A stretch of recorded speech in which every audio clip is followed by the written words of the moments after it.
Every year, she still buys him a slice of cake. Why?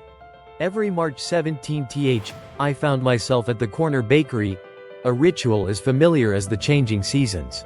The cashier knew me by now, nodding as I ordered my solitary slice of chocolate cake, adorned with glossy ganache and delicate gold flakes. No bag, no fork. Just the cake in its pristine white box. I cradled it like a fragile secret, feeling its weight in my hands. As I walked the 2 blocks back to my tiny apartment, the scent of eucalyptus and dust greeted me. Each step echoed with memories, the cake a bittersweet reminder of a day long past. Alone in my living room, I placed the box on the table, hesitating before opening it. Today was the anniversary of the day everything changed. I took a deep breath, ready to face the memories once more. Part 2 is out. Don't miss it. Unexpectedly, a bureaucrat questions your existence. The brandy burned my throat, a fiery reminder of the impossible. It tasted like a temporal paradox, notes of genetic resurrection swirling on my tongue. This was no ordinary drink, it was distilled from extinct fruit, resurrected for this very moment. As I sipped, I couldn't shake the feeling that I was tasting history itself, a forbidden glimpse into a world that no longer existed. The room buzzed with anticipation, each guest holding their glass like a fragile secret. We were gathered here, not just to taste but to witness the impossible. My heart raced with the thrill of it all. What if this was just the beginning? What if we could bring back more than just fruit? But as the warmth of the brandy settled, doubt crept in. Was this right? Could we play gods without consequence? The questions lingered, heavy and unspoken, as I watched the others, their eyes alight with wonder and fear. The future was uncertain, but one thing was clear, nothing would ever taste the same again. I always wondered if I was the odd one out.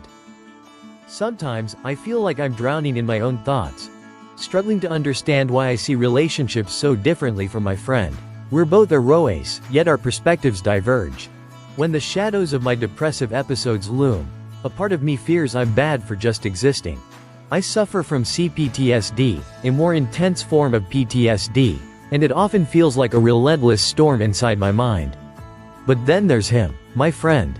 He might be dry in his approach, but when I need it most, he reassures me. His words cut through the chaos, reminding me I'm not bad. I cling to those moments, those lifelines he throws me.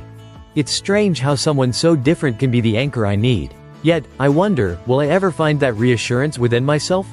Part 2 is out. Don't miss it. I convinced my parents to unknowingly fund my secret habit. I woke up to chaos.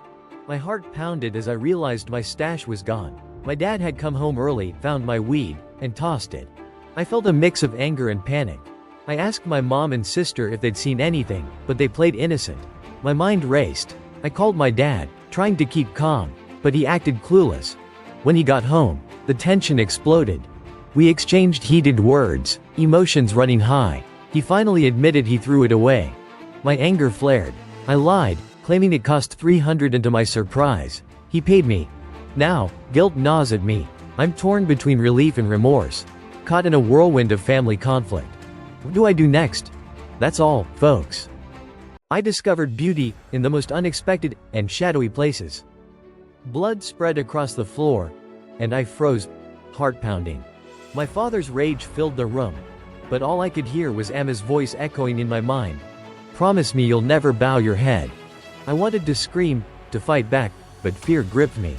Instead, I knelt beside her, my hands trembling as I tried to stop the bleeding. Her eyes fluttered open, and she whispered, "Malika, remember your promise." I nodded, tears streaming down my cheeks. That night, I vowed to change our fate. I would become a teacher, earn my own money, and protect Amma. But first, I had to survive this nightmare. As dawn broke, I gathered my courage. I would not bow my head. Not to him, not to anyone. The jasmine flowers in my hair felt like a crown, a reminder of the strength I needed to find. Part 2 is out. Don't miss it. I found a daisy, with a secret, that changed everything. I was walking home when I spotted a dog in the distance, wandering alone. No collar, no tags. A stray, I thought. I coaxed her to follow me back to my friend's place. His dad took one look and said, "That's Daisy, the neighbor's dog." But why was she out here, collarless and alone? We found an old leash in the shed and gently clipped it onto Daisy. Together, we made our way to the neighbor's house, Daisy trotting beside us. We reached the back door and knocked. Silence. I knocked again, harder this time. Still nothing. The house loomed quiet and dark, as if holding its breath. My mind raced with possibilities. Where was everyone? Why was Daisy out here? I glanced at my friend, a chill creeping up my spine. What had we stumbled into? Part 2 is out. Don't miss it. I never expected a simple roadside memorial to cause such chaos. We stood on the edge of the freeway, the roar of passing cars vibrating through my bones. My friend's family was determined to honor his brother, setting up a memorial right where he was struck. A white cross, a photo, mementos, each piece a fragment of a life cut short. But the location was dangerous, a narrow shoulder not meant for stopping. I watched, heart pounding, as they lingered, oblivious to the risk. My friend had argued for a safer spot, but grief had its own logic. Suddenly, a car swerved, trying to navigate around their parked vehicle, which jutted into the lane. My breath caught. Would this tribute become another tragedy? The tension was palpable, the air thick with the unspoken fear that we might witness another loss.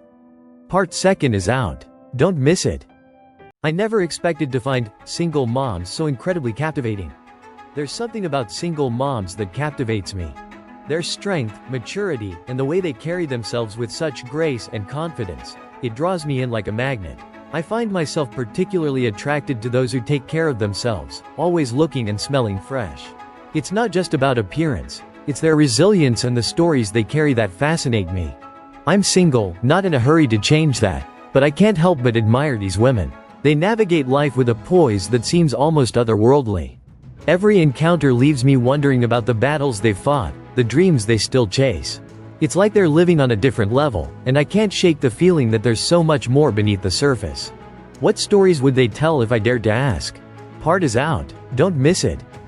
I never imagined I'd find peace in watching it all fall apart. They call it retirement, as if one could simply step away from life's battlefield.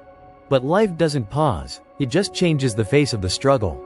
They sell it as freedom, casting off the yoke of labor, of duty, of the daily grind. But what is this freedom, really?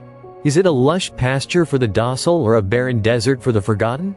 In youth, I carried my family, fed them, shielded them, burned with purpose. Now, in retreat, I am the one fed. And so begins the quiet betrayal, not by others, but of myself. No longer the giver, the bearer, the storm. Now, I am the weight, a burden to be carried. Is this what freedom feels like? Or is it just another mask of struggle, waiting to be unveiled? Part is out. Don't miss it. I never imagined my first story would change everything. The cold Russian night wrapped around me as I drove home, my mind replaying yesterday's conversation with Steven. We weren't just co-workers, we were friends, bound by shared struggles at the manufacturing plant. His words echoed in my head, a mix of excitement and worry. He'd stumbled upon something at work, something big, he said. But before he could explain, we were interrupted. Now, as I navigated the icy roads, my phone buzzed. It was Steven. His voice trembled, urgency crackling through the line. "Bob, you need to see this," he whispered, fear lacing his words. My heart raced. What had he found? I promised to meet him, adrenaline surging. But as I turned the corner, headlights blinded me. A screech, a crash, darkness. What had Steven discovered? And would I ever find out? Part is out. Don't miss it.